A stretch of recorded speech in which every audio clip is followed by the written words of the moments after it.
스가랴서 8장 1절 말씀부터 23절 말씀까지입니다. 만군의 여호와의 말씀이 임하여 이르시되 만군의 여호와가 이같이 말하노라. 내가 시온을 위하여 크게 질투하며 그를 위하여 크게 분노함으로 질투하노라.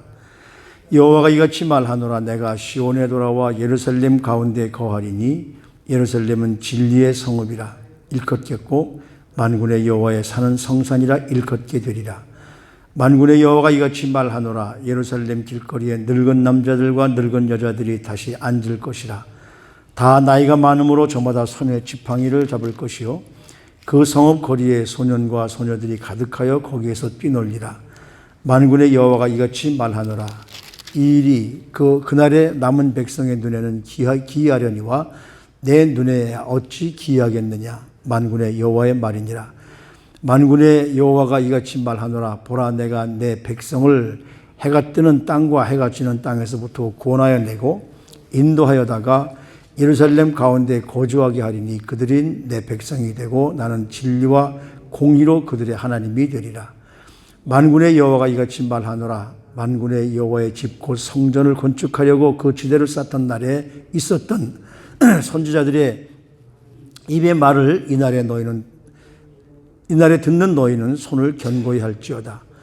이날 전에는 사람도 싹을 얻지 못하였고 짐승도 싹을 받지 못하였으며 사람이 원수로 말미암아 평안히 출입하지도 못하였으니 내가 모든 사람을 품어 서로 치게 하였느니라. 만군의 여호와의 말씀이니라. 이제는 내가 이 남은 백성을 대하기를 옛날과 같이 아니할 것인즉 곧 평강의 씨앗을 얻을 것이라. 포도나무가 열매를 맺으며 땅이 산물을 내며 하늘은 이슬을 내리리니 내가 이 남은 백성으로 이 모든 것을 누리게 하리라. 유다 족속아 이스라엘 족속아 너희가 이방인 가운데서 저주가 되었으나 이제는 내가 너희를 구원하여 너희가 복이 되게 하리니 두려워하지 말지니라. 손을 견고히 할지니라. 만군의 여호와가 이같이 말하노라. 너희 조상들이 나를 경노하게 하였을 때에 내가 그들에게 재앙을 내리기로 뜻하고 뉘우치지 아니하였으나 이제 내가 다시 예루살렘과 유다 족속에게 은혜를 베풀기로 뜻하였나니 너희는 두려워하지 말지니라. 너희가 행할 일은 이러하니라. 너희는 이웃과 더불어 진리를 말하며 너희 성문에서 진실하고 활평할 재판을 베풀고 마음에 서로 해하기를 도모하지 말며 거짓 맹세를 좋아하지 말라. 이 모든 일은 내가 미워하는 것이니라. 여호와의 말이니라. 만군의 여호와의 말씀이 내게 임하여 이르시되 만군의 여호와가 이같이 말하노라. 넷째 달의 금식과 다섯째 달의 금식과 일곱째 달의 금식과 열째 달의 금식이 변하여 유다 족속에게 기쁨과 즐거움과 희락의 절기들이 되리니 오직 너희는 진리와 화평을 사랑할지니라. 만군의 여호와가 이같이 말하노라. 다시 여러 백성과 많은 성읍의 주민이 올 것이라.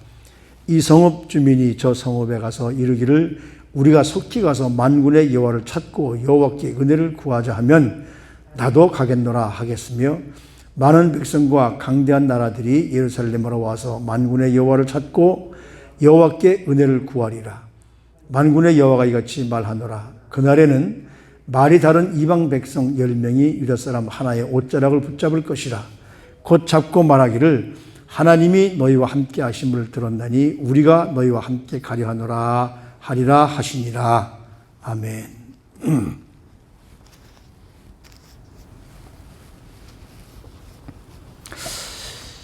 하나님이 스가랴 선지자에게 나는 어떤 분일까라고 말씀해 주셨는데 여기 오늘 그 2절 말씀을 보면 만군의 여호와가 이같이 말하는데 시온을 위하여 크게 질투하며 그를 위하여 크게 분노함으로 질투할 것이다. 질투한다. 너무 사랑해서 다른 데로 가면은 하나님이 마음이 상한다 그런 말씀이죠. 우리를 그만큼 사랑하신다는 말씀이죠.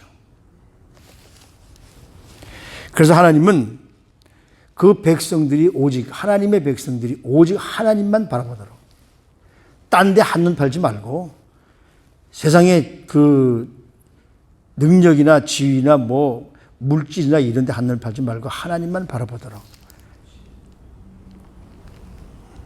그래서 이 시온이 우리 교회 이름과 똑같잖아요. 이 시온이 바로 하나님의 것이라는 것. 하나님이 사랑하신다는 자리라는 것. 그래서 하나님을 떠나서 인간적인 모습으로 살고 하나님이 약속하신 것을 깨닫지 못하고 내가 무엇을 하려고 할 때 하나님이 질투하신다는 말씀입니다. 그래서 하나님이 하나님의 백성으로 찾으시겠다는 말씀이시죠. 사람들이 하나님이 싫어서 도망다니지 하나님은 끝까지 우리 인간들을 함께 하시길 원하시죠. 그래서 이제 이스라엘 백성들이 포로 생활에서 돌아와서 다시 예루살렘에 거할 때 여기 오늘 4절, 5절 말씀을 쭉 보면은 그때는 다 붙잡혀가서 아무것도 없이 텅 비었던 그 도시가 어떻습니까? 늙은 남자와 늙은 여자들이 많은데 지팡이를 잡고 있는 사람들이 많다. 그것을 끝나는 것이 아니라 거리거리에는 아이들, 소년들, 소녀들이 뛰노는 그래서 하나님이 바로 회복시켜 주시는 그런 나라가 될 것이라는 것이죠. 왜냐하면 이 성읍, 이 시온은 바로 하나님의 진리의 성읍이기 때문에 그렇습니다. 그래서 저주받은 이방인들 가운데 살던 그러니까 바벨론에서 페르시아로 바뀌면서 거기서 70년 동안 살던 이스라엘 백성들을 구원하셔서 이 예루살렘으로 다 돌아와서 나이 많아서 지팡이를 집을 어른들로부터 동네에서 뛰어놀 아들까지 몇 세대가 함께 살 수 있는 하나님의 나라가 하나님이 그렇게 회복시켜 주시겠다는 것이죠. 우리 시온교회도 하나님께서 그렇게 회복시켜 주셔서 하나님의 택한 하나님의 사람이 함께 할 줄로 그렇게 분명히 믿습니다. 또 여기 뭐라고 그러냐면 만군의 여호와가 이같이 말하노라. 곧 성전을 건축하려고 그 지대를 쌓던 날 9절 말씀입니다. 이스라엘 백성들이 BC 536년에 들어와서 성전을 쌓던 날 여러 방해로 말미암아 그들이 그걸 그치게 되고 16년, 17년이 지난 BC 520년에 학개 선지자와 스가랴 선지자를 통해서 그들이 다시 재건하려고 했던 그날에 선지자의 말을 들은 이스라엘 백성들에게 어떤 모습으로 다가오게 되느냐 하면 그 재건하라고 하신 그 명령, 다시 말하면 지금까지 우리가 그냥 형식적으로 믿던 이 삶을 버리고 하나님께서 말씀하시는 우리 삶이 회복되어져서 하나님 앞에 올바른 모습으로 본 어게인 되었을 때에 하나님은 그 순종하는 이스라엘 백성들에게 그에 상응하는 대가를 주신다는 것이죠. 그 10절 말씀에 보면 이날 전에는 사람도 싹을 얻지 못하였고 짐승도 싹을 받지 못하였으며 사람이 원수로 말미암아 평안히 출입하지 못하였었는 그런 삶이었었는데 이제는 만군의 여호와가 함께 하시니까 어떻습니까? 옛날같이 회복시켜 주실 것이다. 지금 팬데믹 사태 때문에 정말 우리가 경험해보지 못했던 세대를 살게 되는데 하나님이 이 모든 것을 다시 회복시켜 주시면 평강의 씨앗을 얻을 것이라 포도나무가 열매를 맺으며 땅이 산물을 내며 하늘은 이슬을 내리리니 내가 이 날은 백성으로 모든 것을 누리게 하리라. 하나님께서 과거에 우리가 하나님 마음대로 믿던 그때 지금은 예배도 못 드리고 마음대로 믿지도 못하고 무언가 눈치를 봐야 되는 때지만 하나님께서 회복시켜 주시면 그렇게 된다는 것이죠. 그래서 하나님이 뭐라고 그럽니까? 유다 족속아 이스라엘 족속아 내가 이방인 가운데 저주가 되었었으나 이제는 내가 너희를 구원하여 너희가 복이 되게 하리니 두려워하지 말지니라 손을 견고케 할지니라. 내 마음대로 살면 내 뜻대로 살면 내가 무엇인가 하려면 하나님이 네 마음대로 한번 해봐 그러고 손을 놓으시지만 모든 것을 하나님께 맡기고 하나님께서 이것을 이루실 것을 믿고 따라가면 하나님께서 우리 삶을 책임져 주셔서 옛날처럼 모든 것이 회복될 것이라는 것이죠. 지금은 이들이 포로 잡혀가서 그렇게 있지만 그들이 다시 돌아와서 하나님 말씀대로 살면 하나님께서 그래서 만군의 여호와가 이같이 말하는데 너희 조상들이 나를 경노하였을 때 이게 뭡니까? 하나님의 말씀을 듣지 않고 내 생각대로 내 무엇을 해보려고 하니까 하나님께서 어떻게 하십니까? 그들에게 재앙을 내리기로 내 뜻을 뉘우치지 아니했지만 이제 내가 다시 예루살렘과 유다 족속에 은혜를 베풀기로 뜻하였나니. 그러니까 우리는요 하나님의 뜻대로 따라가야 돼요. 지금 우리가 힘들다고 내가 무엇을 해보려고 내가 연약하기 때문에 조금 우리가 우리 사람의 뜻대로 해보려고 아무리 그렇게 해도 하나님은 하나님의 계획하신 대로 우리를 이끌어가게 하십니다. 그래서 여기 뭐라고 그럽니까? 내가 다시 예루살렘과 유다 족속에게 은혜를 베풀기로 뜻하였다. 하나님의 뜻이 우리가 사는 모든 나라에 지금 이 어려운 시대에도 거기 하나님의 뜻이 있습니다. 우리 교회도 하나님의 뜻대로 이루어가실 것을 분명히 믿습니다. 너희가 행할 일이 이러하다. 너희는 이웃과 더불어 진리를 말하며 너희 성문에서 진실하고 화평한 재판을 베풀어라.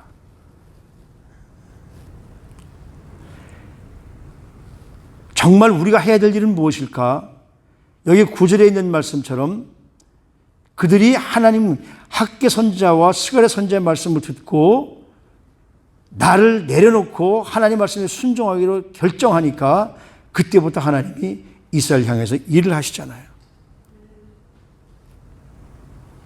결국에는 우리가 하나님 말씀을 순종하게끔 하시는 그 이유가 뭐냐면 바로 우리를 복된 민족으로 복된 사람들로서 만들어 주시기 위한 하나님의 계획입니다.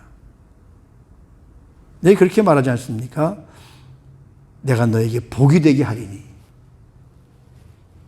복이 되게 한다는 말씀은 하나님이 이미 아브라함을 통해서 우리에게 주셨던 말씀이에요. 너는 복의 근원이 될지라. 우리 그리스도인들은 어디에 있든지 우리 그리스도인들 때문에 주위가 복받는 삶을 살아야 돼요. 그렇게 되면 우리가 인정받아야 되죠. 아, 저 사람이라면 걱정 없어. 저 사람이 함께하면 걱정 없어. 우린 그런 삶을 살아야 되는데 그리스도인들이 사람들에게 손가락질 받으면서 아유, 저게 무슨 그리스도인이야. 그렇게 사람들에게 손가락질을 받으면 안 된다는 말씀이에요. 그래서 뭐라고 말씀하시냐면 두려워하지 말아라. 너희 손을 강하게 하라. 그래서 마음에 우리 그리스도인들이 정말 하나님이 함께 하시는 사람들이 되면 뭐 하게 되느냐 하면 17절 말씀해 보면 마음에 서로 해하기를 도모하지 말며 거짓 맹세를 좋아하지 말라. 남들이 하는 일에 대해서 왈가왈부해서 나만이 올바른 것처럼 모든 것이 내 뜻대로 따라야 되가 아니라 다른 사람이 나보다 더 좋은 생각을 할 수도 있고요. 그래서 미워하고 거짓 맹세할 것이 아니라 하나님의 뜻 가운데에 하나님의 말씀대로 삶을 살아야 된다는 것이죠. 이 땅이 얼마나 거짓 맹세가 많습니까? 거짓말이 많습니까?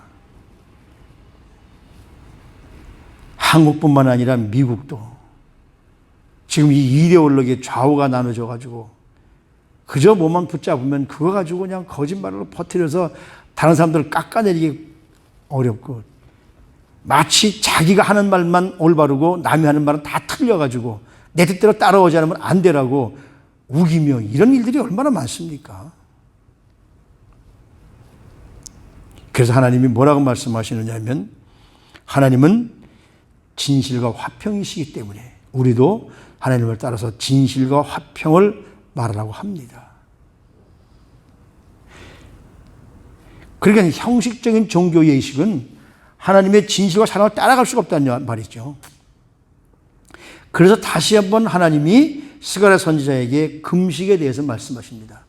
형식적인 금식, 형식적인 예배 그렇게 살지 말고 정말 진실하게 화평하게 하나님이 거룩한 자니까 우리도 거룩하게 살아야 된다.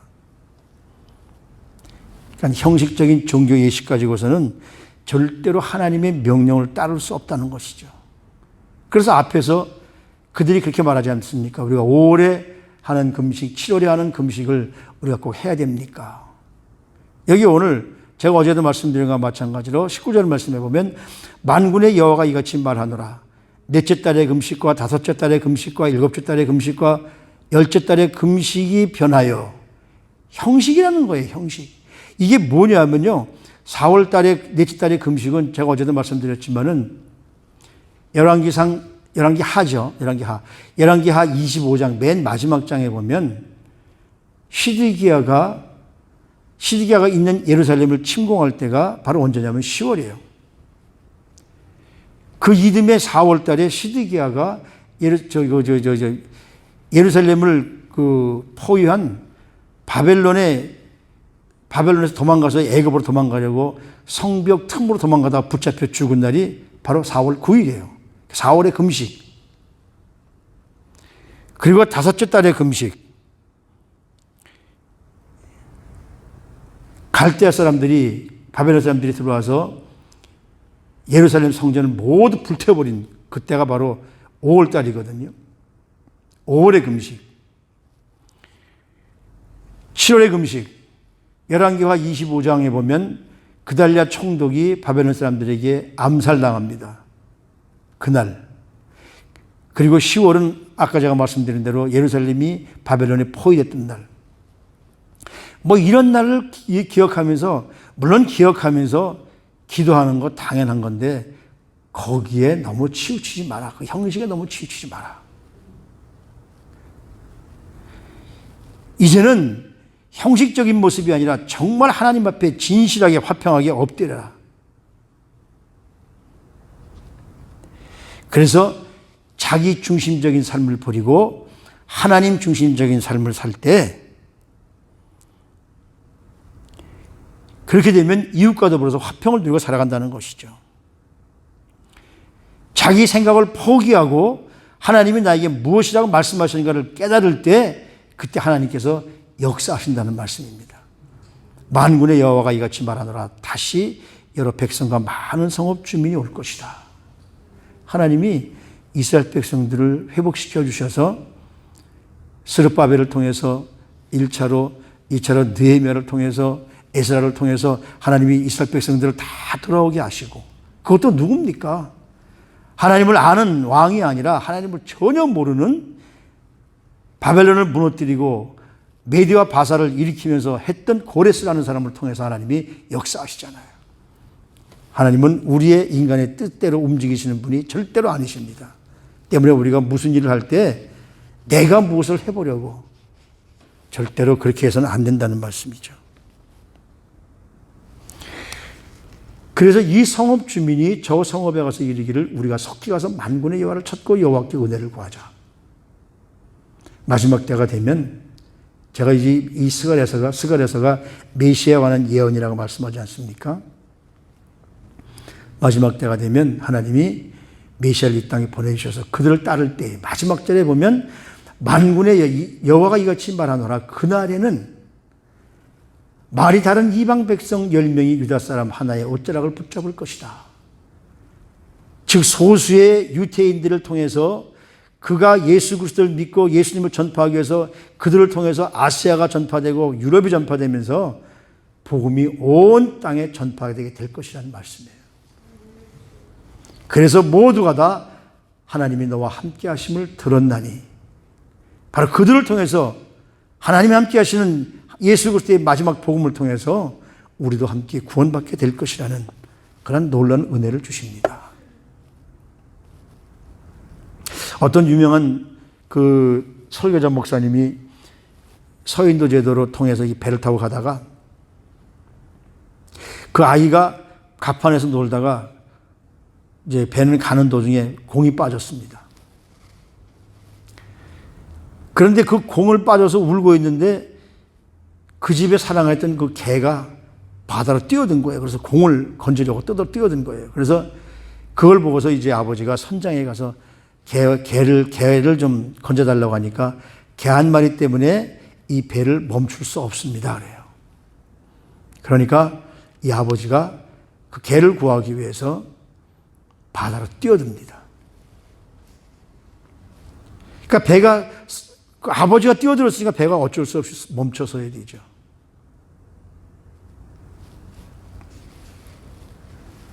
멈춰서서 아버지가 강아지와 공을 구하려고 뛰어드니까 선장이 할 수 없이 배를 멈춥니다. 그래서 강아지 한 마리와 공 때문에 배를 멈출 수는 없지만 사람이 뛰어드니까 배가 멈춰서 사람도 구하고 공도 구하고 개도 구했습니다. 그때 그 할록이라는 목사님이 그 광경을 보고서 그렇게 얘기합니다. 개는 이 배가 개 때문에 개는 배를 멈출 수 없지만 사람은 배를 멈추게 할 수 있다. 하나님이 이 땅의 악한 모습을 보면서 이 악한 땅을 심판해야 되는데 사람 때문에 그 심판을 하나님이 유보하신다. 큰 역사를 사람 때문에 하나님이 바꾸신다는 말씀이죠. 우리를 건지시기 위해서 하나님은 독생자 예수 그리스도를 이 땅에 보내시고 역사를 바꾸십니다. 때문에 우리가 우리 주님이 나 같은 사람을 살리시기 위해서 십자가에 죽으시고 부활하신 것을 믿을 때 그것이 바로 하나님의 사랑임을 우리는 분명히 깨달아야 됩니다. 십자가를 볼 때마다 여기 오늘 마지막 절에 보면 말이 다른 이방 백성이 바로 예루살렘에 오신 예수 그리스도께서 많은 전 세계 나라를 사람들을 구원하시기 위해서 이 땅에 오실 것, 그분이 바로 모든 인류를 살게 하실 것, 그것을 오늘 우리에게 말씀해 주시는 것이죠. 이방인도 구원받아서 유대인과 하나가 되게 하고 새 예루살렘을 통해서 우리 모두가 구원받는 일이 바로 온 인류를 위해서 오실 메시아를 통해서 이루어짐을 우리에게 분명히 깨닫게 해주고 있습니다. 예수 그리스도의 그 귀하신 희생, 우린 그분을 따르면서 나 같은 사람을 향하신 하나님의 사랑을 다시 한번 깨달으시고 오늘도 하나님의 은혜에 감사하시는, 그래서 모든 일을 나를 내려놓고 하나님의 뜻에 맡기는, 우리가 지금 우리 교회에 가장 중요한 시점에 와 있지 않습니까? 우리가 후임을 뽑는 일도 내 생각, 내 재주가 아니라 하나님께서 택하신 자를 뽑을 수 있도록 기도하시며, 하나님께서 택하신 자를 하나님께서 마무리 지을 수 있도록 기도하시며 모든 일이 이루어지는 우리 시온교회 앞날을 축복하시는 하나님의 은혜를 누리시는 우리 모두가 되시기를 주님의 이름으로 부탁을 드립니다. 하나님 사랑합니다. 하나님의 뜻대로 이루어 주옵소서. 우리가 날마다 입술 너는 주님의 뜻을 이루소서라고 찬양하면서 주님의 뜻보다는 내 생각과 내 뜻대로 무엇인가 하기를 원하는 것이 우리 인간의 모습입니다. 우리 악한 본성을 내려놓고 하나님의 은혜를, 나 같은 죄인을 사랑하시는 질투의 하나님께 감사하며 그분께서 이루시는 대로 그분의 뜻을 따라갈 수 있는 저들이 될 수 있도록 우리를 축복해 주시옵소서. 우리는 값없이 구원받았습니다. 예수 그리스도께서 나 같은 죄인을 살리시기 위해서 엄청난 대가의 희생을 치르셨기 때문에 나는 구원받았습니다. 이 구원이 날마다 감사할 수 있는 사랑하는 성도님들의 삶이 되어질 수 있도록 우리 성도님들을 축복하시고 우리 시온교회를 붙들어 주시옵소서. 존귀하신 우리 구주 예수 그리스도 이름으로 감사하며 기도드리옵나이다. 뜻보다는 내 생각과 내 뜻대로 무엇인가 하기를 원하는 것이 우리 인간의 모습입니다. 우리 악한 본성을 내려놓고 하나님의 은혜를, 나 같은 죄인을 사랑하시는 질투의 하나님께 감사하며 그분께서 이루시는 대로 그분의 뜻을 따라갈 수 있는 저들이 될 수 있도록 우리를 축복해 주시옵소서. 우리는 값없이 구원받았습니다. 예수 그리스도께서 나 같은 죄인을 살리시기 위해서 엄청난 대가의 희생을 치르셨기 때문에 나는 구원받았습니다.